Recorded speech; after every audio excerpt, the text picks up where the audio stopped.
My name is Simone Weatherby. I am 35 years old.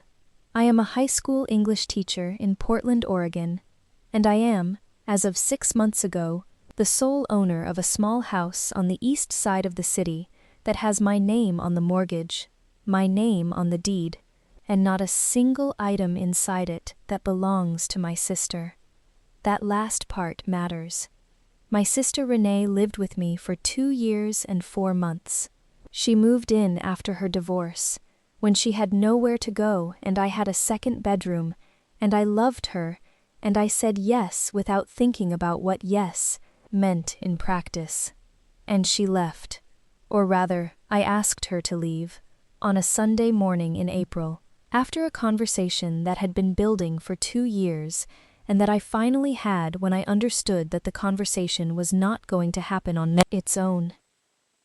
I need to tell you about my sister before I tell you about the 2 years, because you cannot understand the 2 years without understanding Renee. Renee is 38 years old. She is 3 years older than me. She is the kind of person who enters a situation and immediately begins improving it, rearranging the furniture, suggesting a better system for the grocery shopping, identifying inefficiencies in the way you have been doing things, and proposing, with genuine warmth and complete confidence, a way to do them better. She has been this way our entire lives. She is not malicious. She has never been malicious. She is simply a woman who has a strong sense of how things should be, and a limited tolerance for the gap between how things are and how they should be. Growing up, this quality of Renee's was something I admired. She was the organized one, the capable one, the one who got things done. I was the dreamer, the reader, the one who needed more time to make decisions, and did not always make the right ones. In our family story about us, Renee was the practical sister, and I was the other one. I accepted this story for a long time. I accepted it the way you accept the story your family tells about you when you are young, and the story has become the furniture of the household. You stop seeing it because it has always been there. The 2 years Renee lived in my house dismantled that story, one piece at a time. Renee moved in on a Thursday evening in February, with 3 carloads of belongings, and the specific exhausted energy of a woman who has just ended a 12-year marriage and does not yet know who she is on the other side of it. I fed her dinner. I made the second bedroom as comfortable as I could. I told her she could stay as long as she needed. I meant that. I want to be honest about that. In February, when I said it, I meant every word. The first month was the grief month. Renee cried. I sat with her. We watched television, and I brought her tea, and we talked about her marriage, and what had gone wrong, and what she was going to do next. This was what I had imagined the arrangement would be. 2 sisters, a difficult period, comfort, and presence, and a safe place to land. The second month was when the improvements began. They started in the kitchen. Renee reorganized the cabinets, grouped by function, she said, which was more logical than my system. She was right that it was more logical. I said okay. Then she reorganized the pantry. Then she replaced my coffee maker with hers, which was a better model. Then she bought a new dish rack because mine was too small for 2 people. Each change was an improvement. Each improvement was delivered with the warmth and confidence that Renee brings to everything she does. By month 3, my kitchen looked like Renee's kitchen. Not mine, hers. I noticed this. I did not say anything, because each individual change had been reasonable, and because I did not want to be the person who complained about a better coffee maker. She started on the living room. She found the arrangement of my furniture inefficient. The couch was not positioned to face the television at the optimal angle, and the bookshelf was blocking the natural light from the west window. She asked if we could rearrange. I said sure. We moved things on a Saturday afternoon, and the room did look better, and I told myself this was fine. But my bookshelves. I want to tell you about my bookshelves, because they are where I first understood, without yet being able to name it, that something was happening in my house that was not simply my sister being helpful.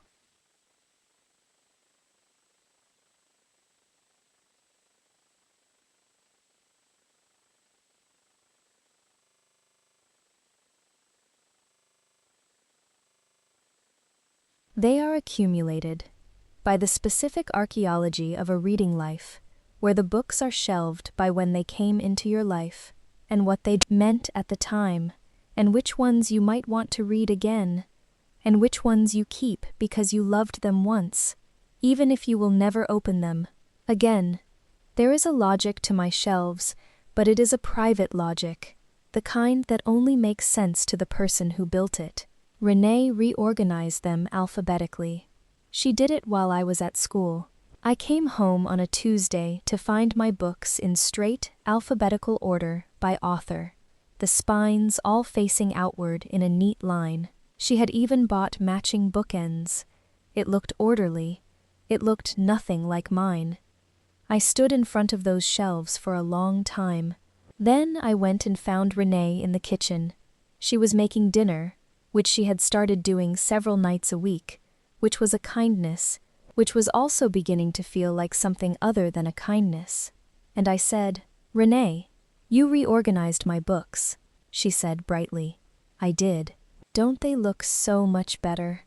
I couldn't sleep one night, and I just thought, it would be so much easier to find things. I said, "I knew where everything was," she said. "But alphabetical makes so much more sense, objectively." I said, "They're my books," she said. "I know. I just thought," I said, "Renee, I need to be able to find my things in my own house." There was a pause, a brief one. She said, "Of course. I'm sorry. I should have asked." She said it with complete sincerity. And then, over the following weeks, she kept going. The bathroom, the linen closet, the way the recycling was sorted, the arrangement of the back porch, my grading system. She saw my student papers once and suggested a more efficient rubric structure, which was a suggestion that crossed a line I had not known needed marking. I said something each time. She heard me each time. Nothing changed.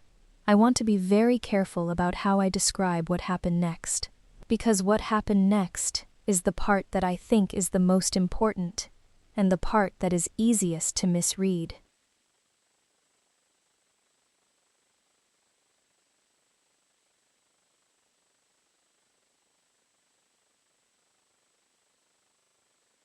Renee started talking about the mortgage. She had, by then, gotten a part-time position at a marketing firm and was contributing to the household expenses, groceries, utilities, a nominal amount toward rent. This was appropriate, and I had asked for it, and she had agreed without difficulty. But the mortgage conversation was different. She brought it up one evening in October, almost casually, as we were doing the dishes. She said, "Simone, I've been thinking. I'm going to be here for a while, probably. And it doesn't make sense for me to be paying rent somewhere else eventually, when I could be building equity here. Have you thought about adding me to the mortgage?" I turned off the water. I said, "Adding you to the mortgage." She said, "I mean, not necessarily right away, but eventually. It would make financial sense. We're both living here. We're both living here. We're both living here. We're both living here. We're both living here. We're both living here. We're both living here. We're both living here. We're both living here. I set the dish down. I said, "Renee, this is my house." She said, "Of course it is. I just meant," I said, "I bought this house by myself. I saved for 3 years for the down payment. My name is on the mortgage and on the deed, and I have been paying it every month since 2020. She said, "I know that. I'm just saying that if I'm going to be a long-term." I said, "Renee, I need to think about this." She said, "Okay." She said, "Of course." She said she hadn't meant to upset me. I went to my bedroom. I sat on the edge of the bed in the dark, and I realized, sitting there, that the mortgage conversation was not a new conversation. It was the conversation that the books and the cabinets and the coffee maker and the furniture and the porch had been building toward, one improvement at a time, for 8 months. My sister had been making my house hers, not deliberately, not with malice, not as a plan.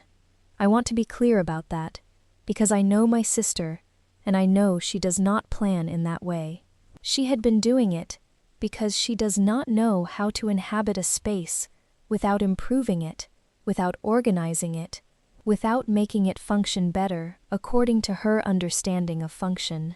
She had been doing it because the boundary between her comfort and my ownership had never been clearly named, and I had been letting her because each individual thing had been small, and because I loved her, and because I had told myself that accommodating her was what a good sister did. The mortgage conversation was the first moment something had been asked of me that I could not accommodate without losing something real. I said no. I said it clearly, the following morning at breakfast, without cruelty and without apology. I said, Renee. I thought about the mortgage conversation. The answer is no. This is my house. My name is on it, and my name will stay on it, and I am not adding anyone to the mortgage or the deed. I want to be clear about that so it's not a question again. She said, Okay, I understand. But the understanding was the surface kind, not the deeper kind. Because 3 weeks later, when I came home from a particularly hard week at school, I found that Renee had repainted the bathroom. My bathroom, the one she used too, the one with the blue walls that I had painted myself on a Saturday, 3 years before I met her divorce, and the blue had always felt like mine. She had painted it white, clean and bright and organized, she said. Much better for the light. I stood in the doorway of my white bathroom, and I felt something shift. Not anger, clarity. The specific clarity of a person who has been accommodating a situation for months and has finally understood that the situation is not going to accommodate itself. That the conversation I had been waiting for Renee to initiate was not going to be initiated by Renee. That if I wanted the situation to change, I was going to have to be the one who changed it. I sat with that understanding for 2 weeks. I did not want to act on emotion. I wanted to be clear about what I needed and how to say it. Then I called my mother. My mother, Eleanor, is 66 and lives in Eugene, and is the person in my family who I trust most with anything that requires both love and honesty. She is not a woman who tells you what you want to hear. She is a woman who tells you what she actually thinks, in the specific, direct warmth of a person who loves you too much to be comfortable. I told her about the 2 years, not just the bathroom, the whole thing, the kitchen, the books, the furniture, the porch, the mortgage conversation, the bathroom. My mother was quiet for a moment. Then she said, Simone, why didn't you call me sooner? I said, I kept thinking it would resolve itself. She said, Has it? I said, No. She said, Then you already know what you need to do. I said, I need to ask her to leave. She said, Yes. I said, She's going to be hurt. She said, Honey, she painted your bathroom without asking you. She tried to get on your mortgage. You have been accommodating this for 2 years. Being hurt is not the same as being wronged. Renee will be hurt. She has not been wronged. That sentence landed on me the way important sentences land, with a weight that settles rather than strikes. She has not been wronged. I had been confusing Renee's hurt with Renee's rights. I had been treating the anticipated pain of the conversation as evidence that having the conversation was wrong, when in fact the pain was simply the cost of a truth that had been deferred too long. I had the conversation on a Sunday morning in April. I made coffee, my coffee maker, the older one that I had retrieved from the garage the previous week, and quietly reinstated. I sat across the kitchen table from my sister and I said, "Renee, I need to talk to you about the living arrangement." She said, "Okay," I said. "I've loved having you here, and I love you, and I want to say that clearly before I say the rest." She said, "Simone," I said, "I need you to find your own place. I need my house to be mine again. I need the decisions about how it looks and how it functions to be mine. And I need to know when you're leaving so I can plan." She was quiet. She said, "I didn't realize you were unhappy."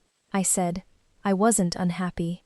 I was being slowly crowded out of my own space, and I let it happen for longer than I should have, because I didn't want to hurt you. But I'm telling you now," she said. "The bathroom," I said. "Yes, the bathroom, the books, the kitchen, the mortgage conversation, all of it. It's been building for 2 years, and it has to stop." Renee looked at the table. Her face did the thing it does when she is genuinely surprised. Not performing surprise, actually surprised. The expression of a woman who had not understood the full weight of what she had been doing. She said, "I was trying to help." I said, "I know, and I know you meant it that way. But helping someone and inhabiting their space, as if it were your own, are not the same thing." She said, "I'll start looking this week." She moved out 6 weeks later. She found a 1-bedroom apartment in Northeast Portland, which she has, I am told by my mother, already thoroughly reorganized. It is hers to reorganize. I mean that without sarcasm. Renee, in her own space, is a person who functions beautifully.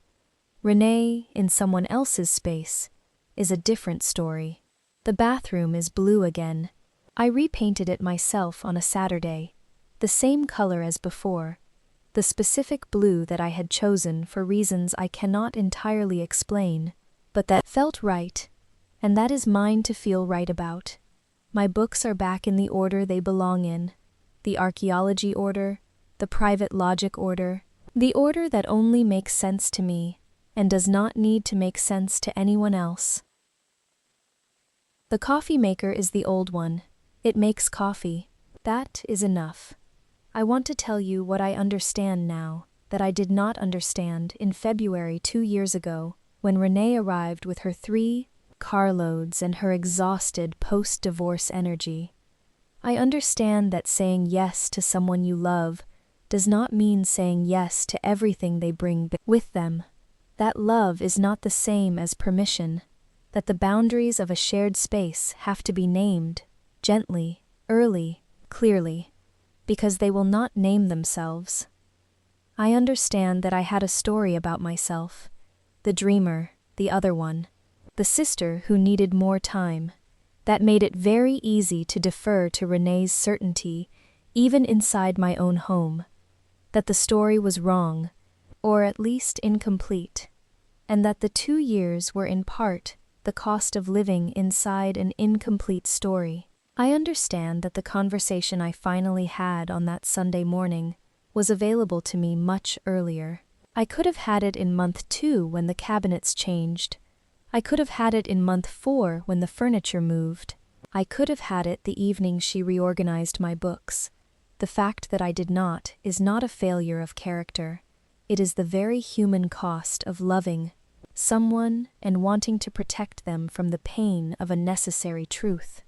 But the truth was necessary, and saying it, when I finally said it, was the kindest thing I could have done, for both of us.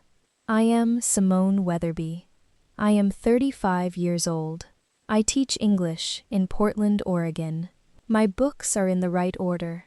My bathroom is blue. My house is mine. That is the whole story. That is everything. I want to go back to the books, because the books are the moment this story lives in for me, and I have not finished saying what I want to say about them. I am an English teacher. I have been teaching English to 16-year-olds for 10 years, and in those 10 years, I have learned that the way a person relates to books tells you something essential about how they understand the world, not whether they read, but how, whether they treat books as objects or as presences, whether they see a shelf as storage or as autobiography. My shelves are autobiography. The bottom left corner has the books from my undergraduate years, the ones that made me want to teach, the ones that changed something in me, the ones I have kept not because I will read them again, but because I cannot imagine giving them away. Morrison, O'Connor, Didion, a collected Chekhov with a broken spine that I have had since I was 19. The middle section has the books I use for teaching, dog-eared, annotated, the margins full of my own handwriting from years of lesson prep. The books I have taught so many times I know the page numbers of the passages I need. The upper shelves have the books I have not read yet, the ones acquired with the specific optimism of a reader who is always convinced she will have more time than she does. This is a map. It is my map. It is a record of 20 years of reading and thinking and growing, and the specific intellectual history of a person who has made reading her life and her livelihood. Renee put it in alphabetical order. She meant no harm by it. I know that. But what she did, efficiently, helpfully, while I was at school, was dismantle the map, erase the archaeology, replace the private logic with a system that is logical to everyone and meaningful to no one. I put it back. It took me a full Saturday.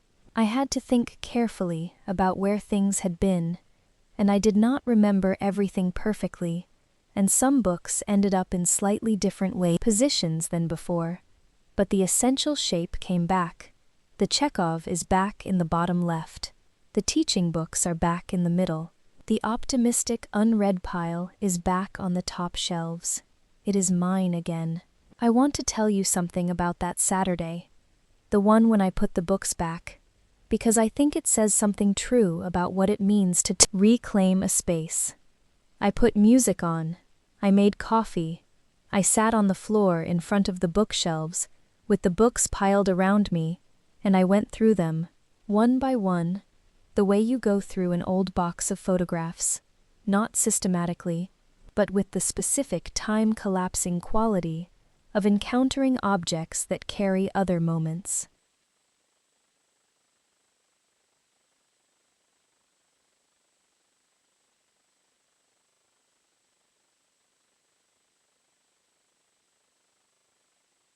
I found 3 I had been convinced were lost. I found one that had a note in the front from a friend I have not spoken to in 4 years, and I sat with it for a while.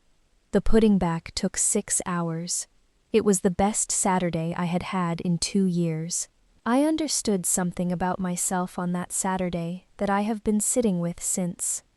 I understand that I had been so focused, in the 2 years Renee lived here, on managing her comfort and her needs, and her adjustment to a post-divorce life, that I had stopped managing my own comfort. I had stopped noticing what I needed. I had been so accustomed to the story. Renee is the practical one.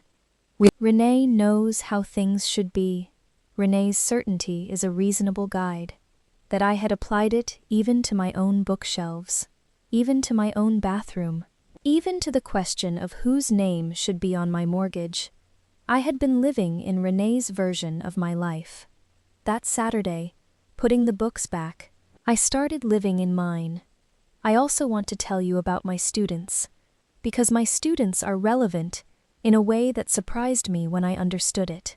I teach junior year English, 16 and 17-year-olds, at the specific age when they are beginning to understand that the stories their families tell about them are not necessarily the stories they have to live inside. I spend a lot of time, in class, talking about the difference between the narrator's version of events and the author's version, about how the same facts can be arranged to tell completely different stories depending on whose perspective is organizing them. I am good at teaching this. I have been teaching it for 10 years. I can help a 16-year-old see, clearly and quickly, when they are reading someone else's version of themselves, rather than their own. I could not see it about myself. Or rather, I could see it, eventually. It took 2 years and a white bathroom and a mortgage conversation, but I got there. The lesson I learned is not complicated. It is the same lesson I teach every fall to juniors who are encountering unreliable narrators for the first time. The most persuasive version of a story is not always the true one. The version told with the most confidence, the most warmth, the most genuine certainty that this is simply how things are. That version is worth examining, especially when it is the version of someone who loves you and means you well. Especially then. Renee's version of my house was told with complete conviction. She was not lying. She genuinely believed the coffee maker placement and the book arrangement and the bathroom color were improvements. She genuinely believed that her practical certainty was a gift. It was a gift I did not ask for, and that cost me 2 years of living in someone else's ace version of my home. I asked her to leave on a Sunday in April. The books went back on a Saturday in May.